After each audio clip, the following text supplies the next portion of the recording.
Convenience के लिए मैं इसे रिकॉर्डिंग, ठीक है, कभी जरूरत पड़ेगा तो हमारे ऐप में जाके आप देख लोगे अपनी क्लास को। ठीक है। अच्छा, तो अभी जो हम लोग मैथमेटिक्स पढ़ेंगे मनीषा, इसमें जो 10 तक हमने किया मैथमेटिक्स में, जो भी चैप्टर आपने पढ़ा था, ठीक है, तो उससे हट कर अब 11th में आया है तो सब कुछ अलग हो जा रहा है, क्योंकि नाम ही इंटरमीडिएट क्लासेस हो गया है ना। तो इसमें जो कुछ भी हमने पढ़ाई की थी 10th लेवल में, उससे बिल्कुल अलग हो रहा है। लेकिन अगर हम लोग कंटिन्यू रहें, ठीक है, और प्रैक्टिस करें रेगुलर, तो बहुत आसान हो जाएगा हमारा ये टॉपिक। तो इसलिए अब हम आपको बताने जा रहे हैं कि आपको क्या क्या पढ़नी है इसमें, 11th का सिलेबस क्या है और कहाँ कहाँ क्या एफर्ट हमको लगाना है। तो अब आप आ जाओ मेरे स्क्रीन पर। देखो मनीषा, यहाँ पर आपके सामने एक स्क्रीन आ रहा है, उस पर सारा डिटेल्स है आपके कोर्स का। आपको कुछ दिख रहा है? Yes sir. दिख रहा है ना? तो this is the syllabus of 2025 CBSE exam. अभी देखो, यहां देखो, तुमको तुम्हारा जो पेपर है वो डिवाइडेड है 5 यूनिट में। देखो, your paper is divided into 5 unit.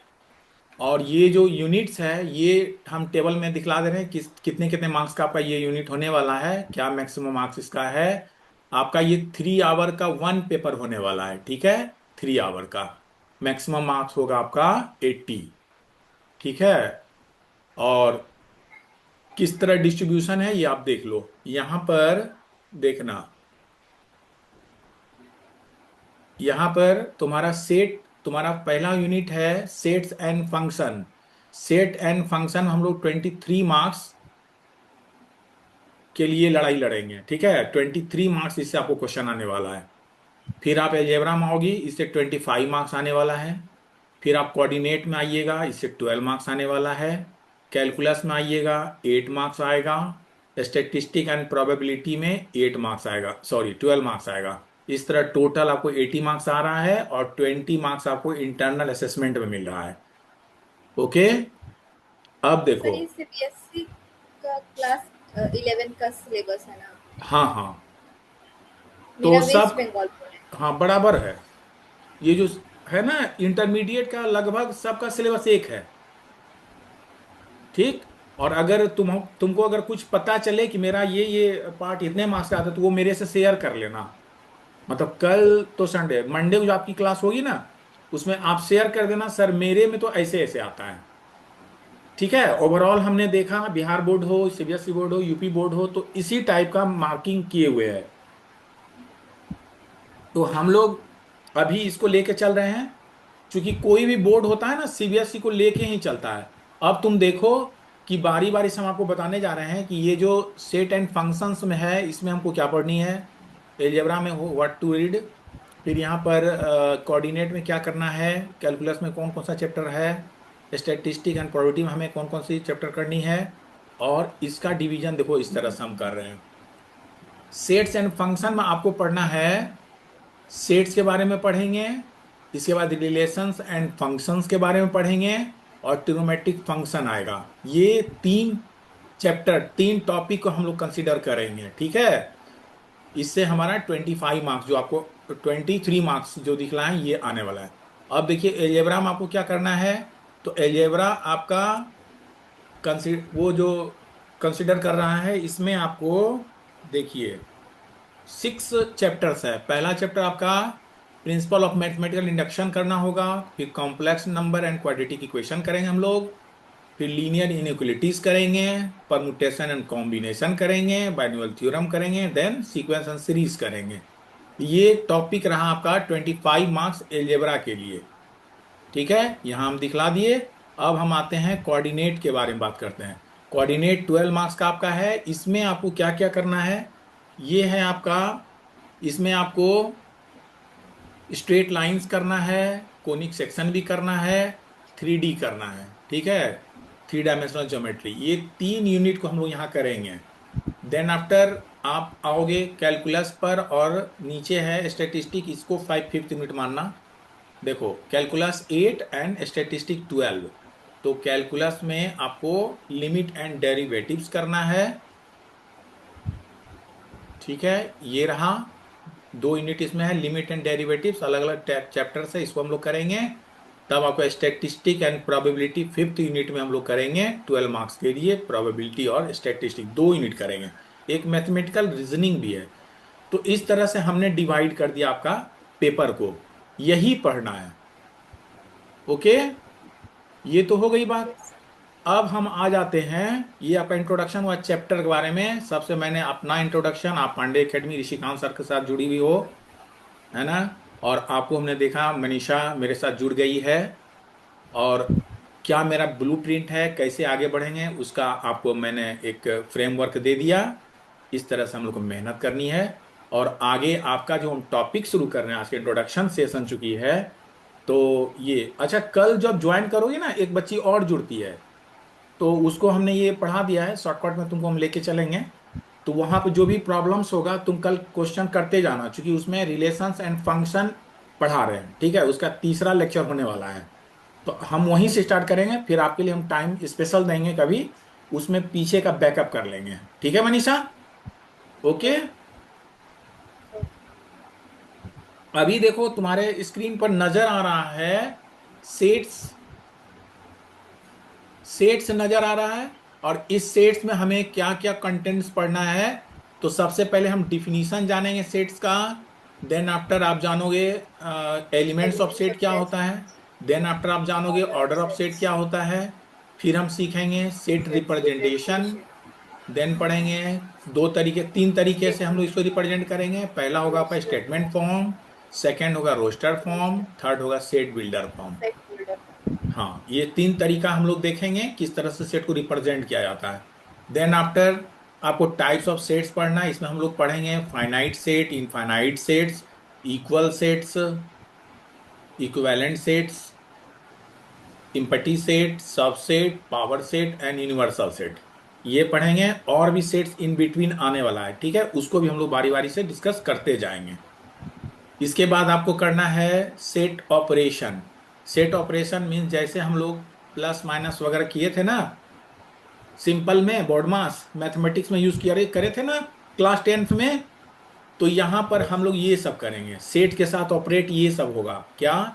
Union of sets पढ़ेंगे, इंटरसेक्शन ऑफ सेट्स पढ़ेंगे, फिर जानेंगे कि डिसजॉइंट सेट क्या होता है, फिर आप जानोगे Intersect इंटरसेक्टिंग सेट क्या होता है, देन हम जानेंगे different. डिफरेंस ऑफ सेट्स क्या होता है, देन आप जानोगे कॉम्प्लीमेंट ऑफ सेट्स क्या होता है, एंड लास्ट में जानेंगे कार्टेशियन प्रोडक्ट ऑफ सेट क्या होता है। और इस पर बेस्ड हम लोग फार्मूलेस करेंगे, प्रॉपर्टीज देखेंगे, और बहुत सारे एग्जांपल्स को भी हम करेंगे। तो this is your blue print of sets, your first chapter and first topic, ठीक है। इसका तुम, इसको तुम जो कुछ भी नोट करना चाह रही हो उसको नोट कर लो, इसे नोट कर लो।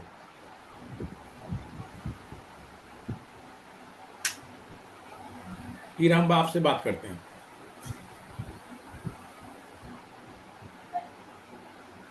देखो, हो गया टॉपिक तो हो गया, अब चलिए आओ सेट को डिफाइन करते हैं। मनीषा आप देखना स्क्रीन पर, छोड़ दो अब, नोट मत करो, अब आगे देखो, तब फिर करना जब हम आपको कहेंगे। देखिए सेट क्या होता है, इसको जानते हैं, डिफिनीशन क्या है। तो हम कहेंगे सेट क्या है, तो set is a collection of well defined objects और एलिमेंट। सुनो, वेल डिफाइंड, वेल डिफाइंड, तुम इसमें और 2 वर्ड जोड़ो, वेल डिफाइंड, डिस्टिंक्ट लिखते हैं हम यहां, डिस्टिंक्ट एंड डिस्टिंग्विशेबल।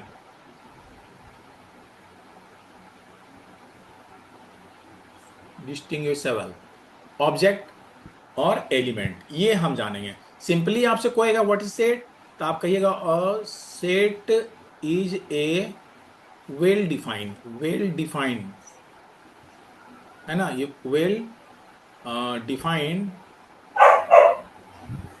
कलेक्शन,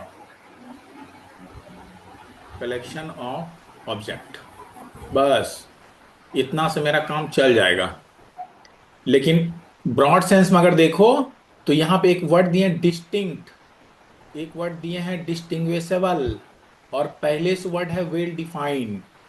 अब हम एक एग्जाम्पल पर आते हैं कि जब हम किसी सेट के बारे में बात करते हैं, जैसे आप सपोज करो टी का सेट बनाती हो, या फ्रूट्स के लिए सेट बनाती हो, या फिर आप पेपर जो किए होंगे मैथमेटिक्स का पेपर, आपने 2 3 4 सेट्स बनाई होंगे, है ना, वो एग्जाम में सेट्स बनाए थे ना, ओसवाल वगैरह से बनाए थे या नहीं? सेट्स किए थे ना, बना उसका सेट्स बना था ना, 2 3 4 सेट्स बनाए थे ताकि मेरा प्रिपरेशन कैसा है उसको देखने के लिए। तो वो यस। सेट्स, जैसे मैथ्स का तुमने सेट करी, मान लो कि हमने मैथ्स का सेट 1 प्रैक्टिस किया, फिर हमने सेट 2 प्रैक्टिस किया, फिर हमने सेट 3 प्रैक्टिस किया, फिर हमने सेट 4 प्रैक्टिस, ये 4 सेट तैयारी करके आप एग्जाम देने गई हो। तो ये जब सेट 1 मैथ्स का बना रही थी, तो क्या मैथ्स वाले सेट में फिजिक्स का भी क्वेश्चन जुड़ा हुआ था, केमिस्ट्री भी था, हिंदी भी था, बांग्ला भी था, आप बताओ, इंग्लिश भी था उसमें? सेट जो मैथमेटिक्स या सेट था आपका, तो उस सेट में जो क्वेश्चंस थे, क्या मैथ से ही रिलेटेड केवल था उसमें, फिजिक्स, हिंदी, बांग्ला, या फिर अदर भी सब्जेक्ट जुड़ गया था? नहीं ना। जुड़ा था। जुड़ा था कैसे मैथ्स बंगला वाला नहीं, पेपर? बंगला नहीं मैथ्स का जुड़ा जो था। मैथ्स का जो क्वेश्चन करी थी, जो मैथ्स रिटेन कितने, क्वेश्चंस होते हैं, क्या? जो रिटेन क्वेश्चंस होते हैं। हाँ, रिटेन क्वेश्चन जो होते हैं, तो मैथमेटिक्स में कितने मार्क्स का हुआ था? 90। 90 मार्क्स हुआ था ना। तो 90 मार्क्स में बीच में क्वेश्चन जो मैथ्स का करी, मान लो ट्रिग्नोमेट्री करी, कोऑर्डिनेट करी, है ना, मेंसुरेशन करी, ठीक है, अलजेब्रा आपने किया, तो वो सब के साथ फिजिक्स भी उसमें आ गया था क्वेश्चंस में। फिजिक्स का नहीं। क्वेश्चन उसमें सेट नहीं किया था, केमिस्ट्री उसमें नहीं ना आया था, नहीं ना। मैथ्स का ही था, केवल पेपर मैथ था तो मैथ्स का था केवल। तो मैथ्स के सारे चैप्टर से क्वेश्चन थे, ना कि उसमें फिजिक्स, केमिस्ट्री या हिंदी या अदर बायो वगैरह उसमें इंसर्ट कर दिया गया था, ऐसा नहीं था ना। यानी मैथ्स के क्वेश्चन को बनाते वक्त टीचर ने क्या किया, मैथ्स की बुक लिया और उसी से सारे क्वेश्चन को सेलेक्ट करके उसने तैयार कर दिया। उसी तरह फिजिक्स के जब आपने एग्जाम दिया तो फिजिक्स के क्वेश्चन को उठाया, फिजिक्स का क्वेश्चन दे दिया। तो वो एक सेट प्रिपेयर हुआ, मतलब उससे कंसर्न होना चाहिए। जैसे आपसे हम कहेंगे कि 5 फ्रूट्स का नाम आप बताओ, तो आप क्या 5 फ्रूट्स के नाम में, चलो दे दो तो जल्दी से, 5 फ्रूट्स का नाम बताओ। Apple, banana, wait wait mango, wait, just a minute, just a minute. आपने कहा apple, banana, mango, then pineapple, pineapple, okay, strawberry. Strawberry, हो गया 5। तो आपने इसमें रोज क्यों नहीं कहा? क्योंकि आपने वो इसमें तो रोज क्यों? फूल है। हाँ, फ्लावर है ना, ये इससे कंसर्न नहीं है ना, नहीं नहीं। ना। इसीलिए ये नहीं। सेट नहीं था, ये सेट था, Apple, banana, mango, pineapple and strawberry, ये आपका सेट था। ठीक है, रोज इससे कंसर्न नहीं था। तो वेल डिफाइंड का मतलब हुआ जो आपने डिफाइन किया, या चाहे मैं डिफाइन करूं या अदर कोई और डिफाइन करे, तो वो फ्रूट्स का ही नाम लेगा, ना कि उसमें रोज, है ना, मैरीगोल्ड और अदर फ्लावर्स का नाम, या फिर और कुछ बुक्स का नाम या अदर आइटम का नाम नहीं रखेगा। वो केवल कंसर्न मैंगो, वो फ्लावर से, सॉरी, फ्रूट से ही रिलेटेड पार्ट्स को बोलेगा, है ना। अगर आपसे मैं कहूं कि आप नेचुरल नंबर का सेट बनाओ, सपोज आपको मैंने कहा कि आप नेचुरल नंबर का सेट बनाओ, तो आप क्या कहोगे? Natural number means counting number, यही ना। Natural number means counting number, 1 2 3 4 like this, ऐसे बढ़ते रहेगा, इनफाइनाइट तक चलता रहेगा। तो ये नेचुरल नंबर का सेट होगा। आप नेचुरल नंबर के साथ क्या -1 लिख सकती हो, क्या -2 लिख सकती हो? नहीं ना, क्योंकि ये तो इंटीजर हो जाएगा, तो ये नहीं लिख सकते हैं। तो जब आपसे मैंने कहा कि नेचुरल नंबर सेट बताओ, तो आप इसके ये कहे कि ये काउंटिंग नंबर सर, वो नेचुरल नंबर का सेट होगा, इसमें ये सब नहीं आने वाला है। तो वेल डिफाइंड का मतलब ये हो गया कि that element belongs to that set, बस इतना ही जानो। वेल डिफाइंड का मतलब हुआ जो हम डिफाइन करें या आप डिफाइन करो, वे वेल डिफाइन होना चाहिए। जैसे एक बात और बताओ, वेल डिफाइन को ऐसे भी हम जान लेते हैं, जैसे मान लो हम तुमको कहें तुम्हारे क्लास का 5 बेस्ट, मतलब इंटेलिजेंट स्टूडेंट बताओ, अपने क्लास के इंटेलिजेंट स्टूडेंट का बनाना है नाम, 5 इंटेलिजेंट स्टूडेंट का नाम बताना है, तो क्या आप वो सेट बना सकते हो? बना सकती हो? 5 कह देंगे, अच्छा 5 उसमें ब्यूटीफुल गर्ल्स बोल देंगे, 5 beautiful girls of your class, बना दोगी? बन जाएगा? हाँ, बन जाएगा? कैसे?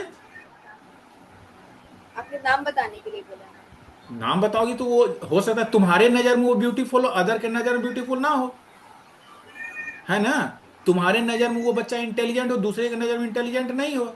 इंटेलिजेंसी किस पेरीमीटर पर, इंटेलिजेंसी कैसे, किस सेंस में सर आप पूछते हैं?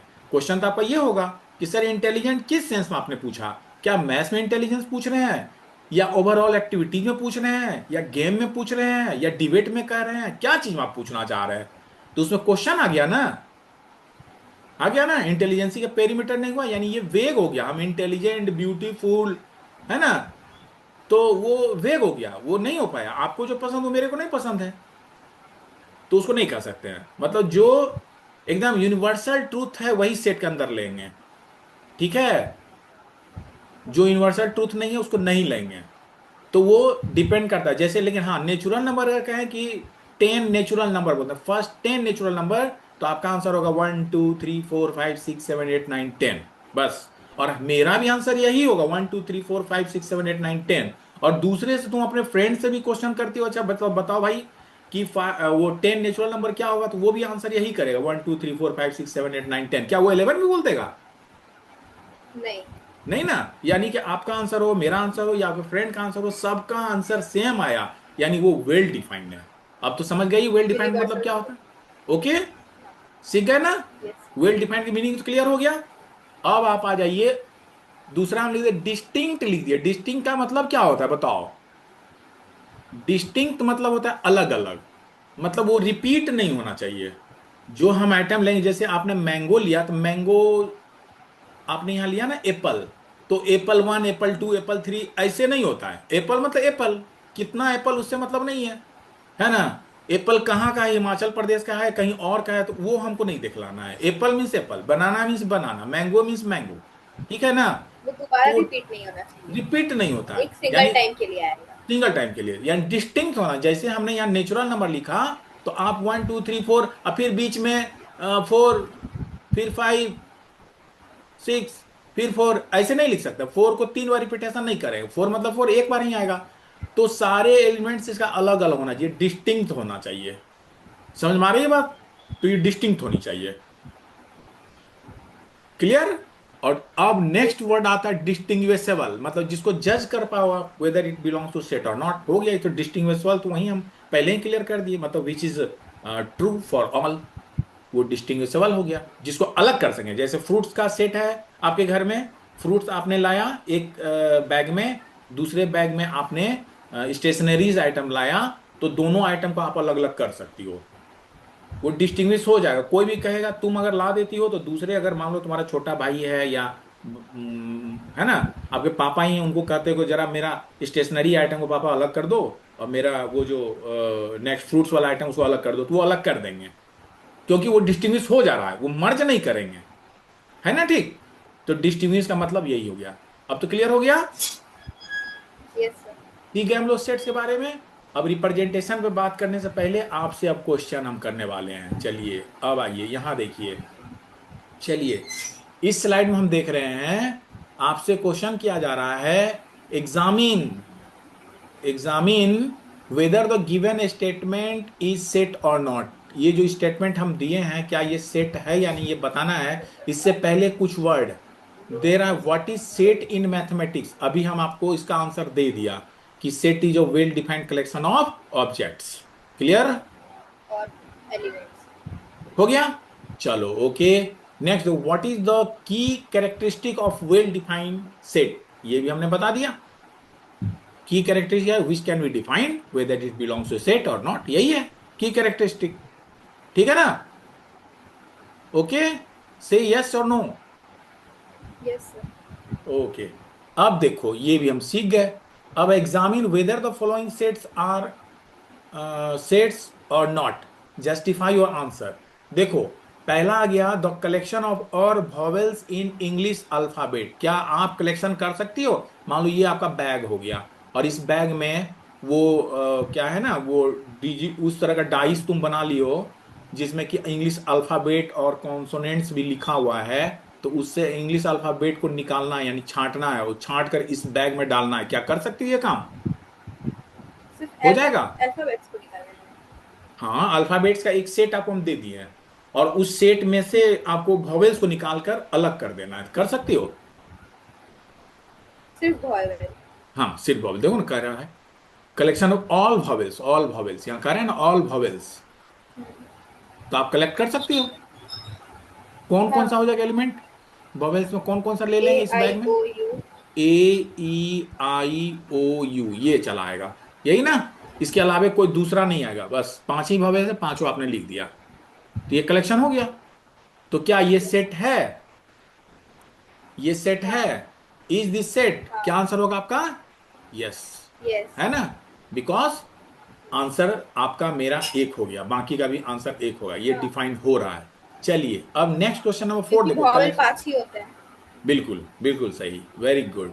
अब देखना, the collection of all beautiful painting in the world, देखो संसार का, है ना, सारे ब्यूटीफुल पेंटिंग्स का एक सेट आपको बनाना है। क्या बना लोगे? नहीं। नहीं ना, क्योंकि ब्यूटीफुल आपके नजर में जो पेंटिंग है, मेरे नजर में वो नहीं है ना? हाँ। पेंटिंग तो डिपेंड करना है देखने वाले पर, कि वो क्या पेंटिंग, मार्केट में जो भी पेंटिंग मान लो बिक रही है, तो जो आप उठाओगे कोई जरूरी नहीं वो पेंटिंग दूसरा भी उठा लेवे, होता है ना? तो ब्यूटीफुल नहीं कह सकते हैं, तो ये वेग हो गया, इसलिए this is not a set, not, not not, है ना? यस, ये हो गया। आगे देखो, the collection of all even number less than 20, सारे इवन नंबर को आपको लिखना है जो कि 20 से कम है। क्या कर सकते हैं? सारे इवन नंबर का हाँ। आप कलेक्ट कर सकती हो? जल्दी जब जरा फटाफट बोल दो तो क्या क्या हो जाएगा? बोलो मनीषा, फटाफट बोलो। 2। 2, ओके, जल्दी जल्दी बोलना है। 4। 4, okay, 6। Very good. 8। 8, 10। 10, 12। Very good, 14। Okay, 16। Okay, 18। Okay, okay. Very good. देखो लेस देन था ना, हमको 20 नहीं कहना है, तो हम तो कलेक्ट कर दिए, तो ये भी वेल डिफाइंड है। This is a set, yes, ये है। अब आ जाइए, the collection of intelligent student in class, क्या ये सेट बना पाएगी? नहीं। No, this is not a set. Okay, collection of prime number between 10 to 50, क्या कलेक्ट कर पाएंगे? हाँ। कर सकते हैं ना? पहला बोलो तो क्या होगा, फर्स्ट प्राइम नंबर? 1। 1 कैसे? 10 से लेना है ना, 10 and 50 के बीच का, बिटवीन, बिटवीन, बिटवीन 10 and 50, 50 और 10 11। के। यस, 11, 13। देन 13, चलो अब हो जाएगा, बाकी भी लिख लेंगे हम लोग, यानी 50। 50 हाँ। से, 50 से बाकी का, यानी चलो 47 होगा लास्ट, यही ना? तो यहां तक हम कलेक्ट हाँ। कर देंगे, यानी ये भी तो कलेक्शन बन जाए। 49 थी तो। 49 7 से कट जाता है बाबू, अच्छा। कटा, 7 7 जा, हाँ। 49, कट गया ना? चलो, हाँ। तो इससे 47 इज द लास्ट वन। तो इस तरह हम कलेक्ट कर पाए, so this is a set. अब देखो, the collection of tasty fruits, देखो आ गया ना, टेस्टी फ्रूट्स, क्या ये कलेक्ट कर लोगी तुम? नहीं। नहीं कर पाएंगे, क्योंकि आपको जो फ्रूट्स पसंद है या टेस्टी लगता है, हमको वो नहीं लगता हो, ये डिफर हो रहा है मैन टू मैन, इसीलिए ये नहीं है। अब तो हाँ। सेट पहचानने में कोई दिक्कत आपको नहीं होने वाली है। नहीं। सीख गए? Very yes. Easy, yes sir. Very good. अब देखो, अब हम आ रहे हैं आपके पास, थर्ड जो टॉपिक था, representation of set, representation of, अच्छा मनीषा फिर से रिवाइज कर देते हैं, जब हम लोग मंडे को मिलेंगे, आपका टाइम मंडे का है, मंडे, वेडनेसडे एंड फ्राइडे, और आप फ्राइडे। 8 PM में, एकदम 8 PM में आपको ज्वाइन कर लेना है। आपके साथ एक और बच्ची रहेगी, वो बिलोंग्स टू दिल्ली से है, और हम लोग कर लेंगे, और वहाँ रिलेशन पढ़ा रहे हैं, तो थोड़ा सा परेशानी आपको होगी, क्योंकि इसका क्लास हमने 10 15 क्लास हमारा हो चुका है, तो है, तो कोई दिक्कत नहीं है, उसको हम लोग फिर आगे क्लास कर लेंगे, लेकिन जो सिखाएंगे उसको आपको सीख लेना है, और क्वेश्चंस को कर लेना है, ठीक है? वहां रिलेशंस लेकर चलेंगे। अभी यहां पर देख लो, अभी देखो सेट रिप्रेजेंटेशन, देखो सेट का रिप्रेजेंटेशन हम कैसे करते हैं। तो देखो तीन तरीका हम आपको दिखला रहे हैं, ठीक है। ये फर्स्ट तरीका आपका है स्टेटमेंट फॉर्म, यहां लिखता है स्टेटमेंट फॉर्म। मतलब जो भी सेट का है, जैसे आपको हमने कहा सेट ऑफ, है ना, अल्फा, वो वॉवेल्स, वॉवेल्स ये हमने आपको कहा सेट्स ऑफ वॉवेल, और इस वॉवेल को आप करली ब्रैकेट में रख दो। तो सेट को क्या कहा जाता है, सेट को करली ब्रैकेट में रखते हैं और उसका नाम इंग्लिश अल्फाबेट कैपिटल लेटर हम शो करते हैं, ABCD Z Yes. तक। हाँ, तो कैपिटल लेटर्स हम सेट को देंगे, मतलब ये एक सेट है किसका, वॉवेल्स का। तो ये ऐसे लिखना, ये हो गया आपका, मतलब जैसे आपने कहा वही चीज लिख दिया, जैसे मैंने क्वेश्चन किया उस क्वेश्चन आपने एज इट इज प्रिंट कर दिया, छाप दिया। तो वो हो गया एक स्टेटमेंट फॉर्म, मेरा स्टेटमेंट आपने उसको कॉपी कर दिया, तो स्टेटमेंट हो गया। और अगला देखो ये है रोस्टर फॉर्म, इसी सेट को रोस्टर फॉर्म में, मान लो ये सेट ए है, रोस्टर फॉर्म में करना क्या है, इसके एलिमेंट्स को हम लोग करली ब्रैकेट चेंज में कर देना। सेपरेट करके कॉमा से लिख देंगे। जैसे भॉवेल्स आपका था A, E, I, O, U, इस तरह से ये 5 भॉवेल होता है ना, पांचों को हमने लिख दिया इस करली ब्रैकेट में, सेपरेटेड बाई कॉमा। ये रूल है। सेट्स को कैसे लिखते हैं रोस्टर फॉर्म में, तो आप कहोगे एलिमेंट्स को कॉमा के साथ सेपरेट करते हुए करली ब्रैकेट में लिख देते हैं। Okay, yes sir. चलो अब इसी को हम सेट बिल्डर फॉर्म में कैसे लिखेंगे, तो सेट बिल्डर में आप लिखोगे A is a set of element, सुनो देखो, A is a set of element X, X X एक एलिमेंट है, वो कैसा है, तो इसके प्रॉपर्टी क्या लिखना है, एक्स इज वॉवेल, है ना, ये हो गया। इसको इस तरह से हम लिख देते हैं। अब दूसरा एग्जांपल देखना, जैसे हम कहते हैं आपका स्टेटमेंट स्टैंडर्ड फॉर्म में पहला है स्टेटमेंट फॉर्म, दूसरा है रोस्टर फॉर्म, तीसरा है सेट बिल्डर फॉर्म। तो सेट पहला बिल्डर। फॉर्म, हाँ पहला फॉर्म कह रहे हैं आपको कि फर्स्ट है ए सेट, वो है, और वो है set of, set of vowels. Whole number, whole numbers less than, less than 5, ये हो गया। तो ये सेट ऐसे लिख दिए तो ये हो गया स्टेटमेंट फॉर्म, बस यही स्टेटमेंट हो गया। और दूसरे फॉर्म अगर आपको लिखना है तो इसको आप लिखोगे इस तरह से, ए इक्वल टू सेट ऑफ, है ना, रोस्टर फॉर्म में क्या बोले थे, एलिमेंट्स को सेपरेटेड विथ कॉमा लिख देंगे। तो यहां पर हो जाएगा, चूंकि होल नंबर 0 से शुरू होता है ना, 0, 1, 2, 3, 4, 5 तो ले नहीं सकते हैं, तो दिस इज आंसर, हो गया। और तीसरा तरीका है सेट बिल्डर फॉर्म में, इसी को लिखेंगे, इसी सेट को किस तरह से लिखेंगे, तो आप लिखोगे ऐसे, एक्स इसका एक एलिमेंट है, इसको पढ़ते हैं such that x is whole number, whole number, number हाँ लेस देन 5, 50। Less than 5। 5 ये लिखना है। अब समझ में आई बात, ये एक तरीका है सेट लिखने का, सीख गए, बहुत आसान, यस सर। ठीक है। चलिए आज का सेशन हम ले रहे हैं आपका, चूंकि इंट्रोडक्शन है, 40 मिनट का सेशन आपका चल रहा है। अब हमारा चूंकि आगे क्लास है, ये स्पेशल क्लास आपका लिया गया, 7 मिनट बाद हम लोग क्विट यस। कर जाएंगे, ठीक है मनीषा। ओके। और तुम कॉपी भी करती जाना, स्क्रीनशॉट लेते जाना, ठीक है, जो जैसा लगे उसको करते जाना, क्योंकि आपकी पढ़ाई शुरू हो गई है। तो आपको आज से ही एकदम अप टू डेट रहना है, आपको कॉपी करते जाना है, स्क्रीनशॉट लेते जाना है, ये सब करते जाना है। आप चूंकि पढ़ रही हो तो इसको देखना है। अब देखो, अभी आगे बढ़ जाएं, नोट हो गया, हाँ। ओके। देखिए अब हम यहां पर आ गए हैं, देखिए अब एक बात और देखो, अब तुमको हम बताने वाले हैं, ये जो एलिमेंट्स है ना, ये जो एलिमेंट्स है, ये जो जितना भी लिखिएगा ना नंबर 1 2 3 4 5, ये सब इसका मेंबर कहलाता है, एलिमेंट कहलाता है, एलिमेंट क्या है ये सब, ये सब क्या है, सेट ए का एलिमेंट्स। एलिमेंट्स है, ये एलिमेंट्स है। एलिमेंट्स या फिर ऑब्जेक्ट। ऑब्जेक्ट भी बोल सकती हो, मेंबर भी बोल सकते हैं, लेकिन यहां हम लोग बोलेंगे एलिमेंट्स ही बोलेंगे, ठीक है। एलिमेंट क्या बोलिएगा, एलिमेंट्स। अब एलिमेंट्स। आपको बताना है कि ये इसका एलिमेंट है, जैसे आपको बताना है कि 1 इज एलिमेंट ऑफ सेट ए, ये टू। लिखना है। तो इतना अगर आप लिखते हो तो बहुत समय लगेगा। तो मैथ्स ने हमें एक सिंबल दिया है, 1 बिलोंग्स टू ए, बस। This is the symbol of belongs to, यही एलिमेंट, 1 एलिमेंट है ए का। हम ऐसे लिख देंगे, जैसे देखो, 0 एलिमेंट है ए का, ऐसे लिख सकते हैं। उसी तरह आप लिख सकती हो, देखो उसी तरह आप लिख सकती हो, जैसे 4 एलिमेंट है ए का। फिर आप लिख सकती हो 5 एलिमेंट है ए का। क्या ये सही है कहना? ए के लिखने का मतलब ये सारे एलिमेंट्स ए के अंडर आते हैं। हाँ, जो जो दिख रहा है ना तुमको, ये सब हाँ। एलिमेंट है। हमने लिखा 5 इज एलिमेंट ऑफ ए, क्या ये लिखना मेरा सही है? 5 एलिमेंट है ए का?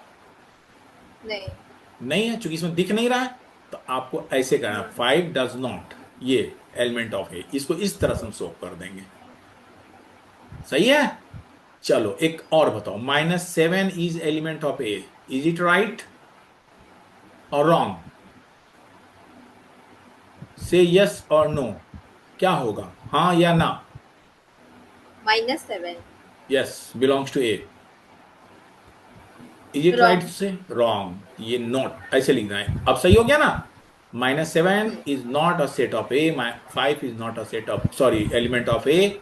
4 is element of A, okay. 0 is element of A, okay. 1 is element of, okay. 5 is not element of, okay. -7 not element of, yes right. सीख गए ना हम एलिमेंट्स को दिखना? तो एलिमेंट्स को yes sir. Separated by comma आप लिख दोगी। अब हमारे पास 4 मिनट शेष है। इस क्वेश्चन को कर सकती हो तो फटाफट कर डालो। देखो कह रहा है, list all the element of each of the set given below. इसके एलिमेंट्स को लिखना है। सुनो, यहाँ प्रिंटिंग मिस्टेक है, ठीक है? फिर से हम लिखते हैं, ये ए पहला, ए एक सेट है, x such that x equal to 2n, n belongs to, n means natural number, and n is less than 5। छूट गया है इसमें, ठीक है, ये छूट गया है, यहाँ पे बिलोंग्स टू है। तो हम यहाँ सही कर दिए, ये आपका क्वेश्चन है। तो ये सेट आपको करना है, एलिमेंट्स को लिखना है, लिस्ट ऑल, देखो ना, लिस्ट ऑल एलिमेंट, सारे एलिमेंट को लिस्टिंग करना है। तो यहाँ लिस्ट कर दो फटाफट।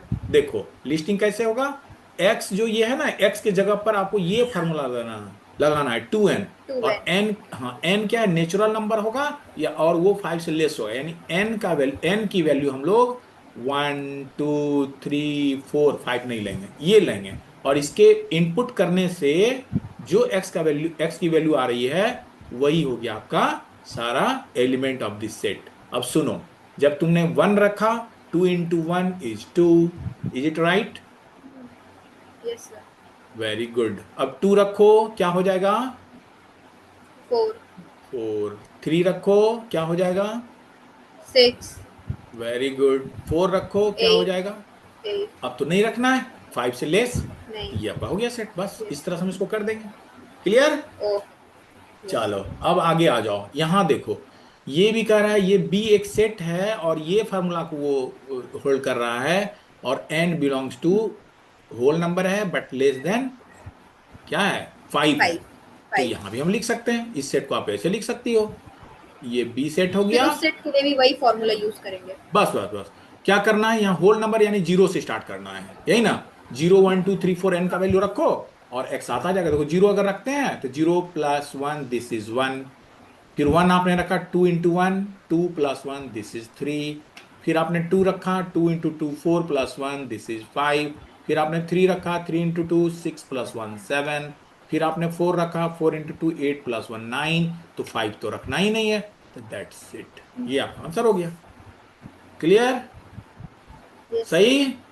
चलो यस सर। अब देखो, अगर हम ये सी को लिखें, अच्छा ये तुम अब करना, ये 3 हम आपको होमवर्क दे रहे हैं, ये और ये आपका होमवर्क रहा।